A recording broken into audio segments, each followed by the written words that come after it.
أنا شخصيا لاحظت، أنتم أنفسكم لاحظتوا، النواب هنا موجودين كل ما نروح للبرلمان يحكموني وحكموا الوزراء السابقين قبلي. المواطنين هم يكتبوا، لاحظوا أنه فيه ما يمكن تسميته بين مزدوجتين انفلات في الإعلام الرياضي، انفلات في المعالجة، انفلات في كثير من القضايا. وربما هذا الانفلات لديه مجموعة من الأسباب ممكن قابلة للنقاش. إذن هذا الانفلات إن جر عنه أو قد ينجر إذا استمر، قد ينجر عنه خلق توتر اجتماعي. أنا نقول لكم بعيدا على كأس إفريقيا، مؤخرا نزلت البرلمان في إطار تسوية الميزانية الخاصة بقطاع الاتصال. لليوم سكان منطقة معينة، المجتمع المدني في منطقة معينة راه يطالب بحق الرد على قناة تلفزيونية. شعر باللي فيه إهانة غير معقول. الآن إذا فتحنا حق الرد لهذيك الولاية، راه التلفزيونات ما تفرقش بحق الرد. كل ولاية تجي دير حق الرد تاعها، كل مجتمع مدني يجي يدير حق الرد، كل جمعية تجي دير حق الرد. ولأن التلفزيونات ماشي مصنوعة لهذا النوع من الردود بخلاف الصحافة المكتوبة وربما الإلكترونية. إذن خاصة القنوات مدعوة إلى الالتزام أكثر من غيرها، يعني بأدبيات وأخلاقيات المهنة أكثر من غيرها. والمتدخلين سواء كانوا إعلاميين أو ضيوف معنيين يعني بضبط، على الأقل ضبط اللسان، يعني اختيار الكلمات، انتقاء الكلمات. راهي الكلمة تحيي وتميت، ومثل كلمة طيبة كشجرة طيبة، وأنتم تعرفون هذا. إذن غير معقول أننا نقرأوها في القرآن صباح مساء وكي نجوا للميدان للتطبيق، وخاصة الإعلاميين، لأن الصحافة كلمة والكلمة تحيي وتميت. إذن يتعين علينا انتقاء الكلمات، والإعلام سلاح. إذا سمحت لنفسك لأنك عندك سلاح الإعلام تقتل الناس، لازم تسمح للآخرين يقتلوك بالأدوات التي يمتلكونها. إذن هذه باش نقول لكم لليوم ننزل المجلس الشعبي الوطني، المجلس الأمة، النواب يعني متقلقين بشكل كبير من أداء وأساليب ممارسة الإعلام الرياضي. أحيانا وصلت الممارسة في الإعلام الرياضي أننا لدرجة ونقدر نقول أنه الأمن القومي ولا في خطر. ولاية ضد ولاية، مدينة ضد مدينة، وهذه الإعلام لعب دور سلبي. نهار تصيب في الصفحة الأولى اليوم ما تفلاش، غير معقول. وش اليوم ما تفلاش؟ خلات لعبة وانتهت. دينا كأس إفريقيا في 2019، ولينا ألمانيا في التطور والازدهار، وخرجنا في كوت ديفوار وما حناش كأس العالم. واش رانا؟ حتى حاجة. اللعبة تقعد لعبة.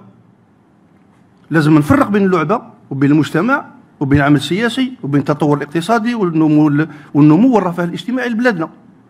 أما خسرنا في مباراة بين ناديين ولا فريق وطني رجعوها قضية وطنية ونقصوا صباح مساء قلوب وعقول المواطنين ونحبط من المعنويات تاعهم، هذا أمن قومي مستهدف بشكل يعني ما فيش نقاش.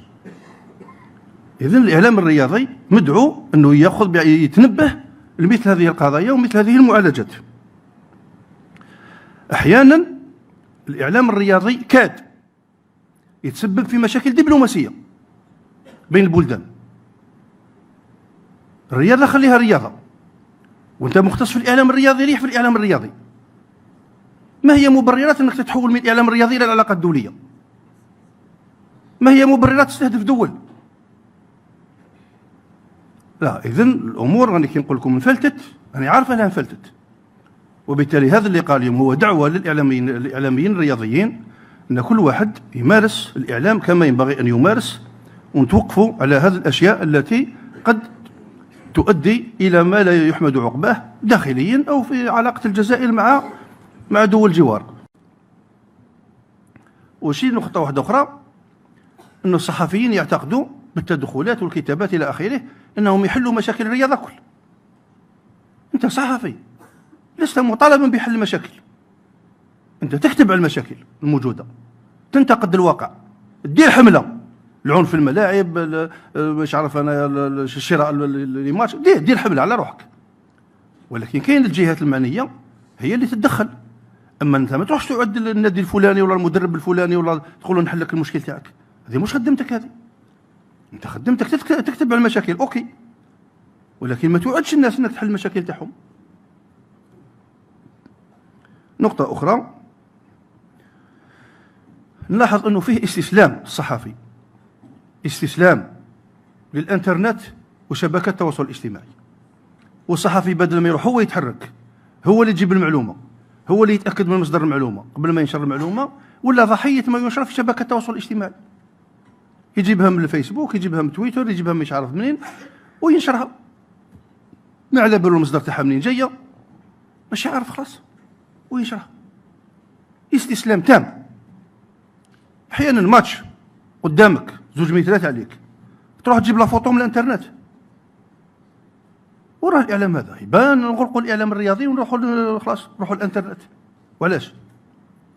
اذا هذه الامور هذه تبدو اللي قلتها تبدو تافهه او تبدو بسيطه او تبدو معلومه، ولكن مهما كانت ماناش نطبقوها، ما خديناش بها، وبالتالي ولات مهمه. على هذه حرصت في عجاله باش نوضح هذه الاشياء هذه. الان الشق الثاني اللي ماذا بيا نوضحه، ولو انه راني بديت به وقلت لكم القوانين صدرت وانتم معنيين بالاطلاع عليها وتطبيقها. انا اشير مثلا فقط الماده الثالثه من القانون العضوي للاعلام او القانون المنظم للاعلام. الماده الثالثه تحدد لك مجموعه من المواصفات الصحفي ملزم انه يلتزم بها. كاين الماده 16 والماده 17 اللي تحدد من هو الصحفي المحترف ومن هو الصحفي. زيد القانون الاساسي اللي ان شاء الله يخرج قريبا يزيد يحدد بوضوح من هو الصحفي. الصحفي ليس مواطنا عاديا، ليس مشجعا، لا مدربا ولا لاعبا ولا قاضيا. اذا الصحفي عنده المواصفات تاعو.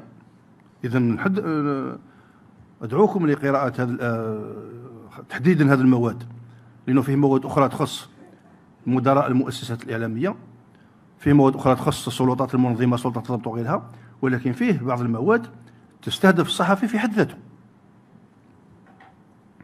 من بينها انها تنص على حيازه شهاده في التعليم العالي زائد 3 سنوات خبره حتى تقدر تدي في المستقبل بطاقه صحفي محترف. الان يعني بكل اسف من غير المعقول انه نفتح الباب لكل من هب ودب انه يكتب ويدير ندوه ويدير طابل روند ويدير مانيش عارف انا انترفيو، وتلقاه يجري في السطاد يدير لي كوفرتير، هو ما عندوش شهاده جامعيه. يا خويا باش تخدم في الاعلام لازم عندك شهاده جامعيه في الاعلام. كاش علاه انا نروح يخلوني نولي طبيب، انا يخلوني نروح ندير عمليات جراحيه، انا ما يخلونيش. وكيف انا اي واحد يجي يولي اعلامي انا يجي يكتب؟ وهذا هذه الرساله موجهه لمدراء المؤسسات الاعلاميه، ماشي كل واحد يجي يدير ندوه صحفيه والله يدير ما يعرف واش. والله احنا ملزمين كاعلاميين باحترام القوانين. وانا كل تخوفاتي، وهذا الانشغال رفعته ايضا مع زملائكم مع مدراء القنوات اللي استقبلتهم في الوزاره اكثر من مره. الوزاره مفتوحه على مدار العام، يعني ممكن يكون يبلغوكم المدراء موجودين كم مره التقيت معكم، مدراء القنوات، مدراء المواقع، مدراء الصحف، مدراء المطابع، ما خليت حتى واحد. اذن الوزاره مفتوحه، وبلغتهم باللي القوانين لابد ان تحترم وتطبق. نكتشف احيانا انه الاعلاميين اللي هم معنيين اوائل بالقوانين ما قراوهاش، ما قراوش القوانين بكل اسف. وبعدين نهار سيحدث يعني تحويل الصراع او نقل الصراع من المجال الاعلامي الى المجال القضائي، الاعلاميين يولوا في مازق، ومن بعد ندخلوا في الوساطه واسمح لي وما يعرف واش الى اخره. المفروض اذن انا هذا من خلال هذه الندوه ادعوكم الى مطالعه او الاطلاع على قوانين الاعلام.